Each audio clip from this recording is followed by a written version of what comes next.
Welcome to InCav Medical. In few seconds we want to share you the process to refurbish a General Electric OEC 9800 C-arm. Depending on the condition, this process may take few days or even weeks. First, we need to check the main components like X-ray tube, intensifier, camera, generator, batteries and battery charger, PC boards, brake systems and more. The cosmetic condition is also very important. Usually we will need to complete a full body paint. Besides parts and supplies, this job will require several experienced specialty technicians.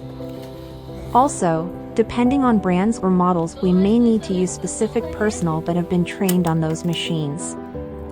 Finally, we will need to do a deep testing and quality control to be sure the C-arm is patient-ready. And overall, we will need to do everything on a budget. And remember, at InCav Medical, we offer service maintenance and repairs for most C-arms.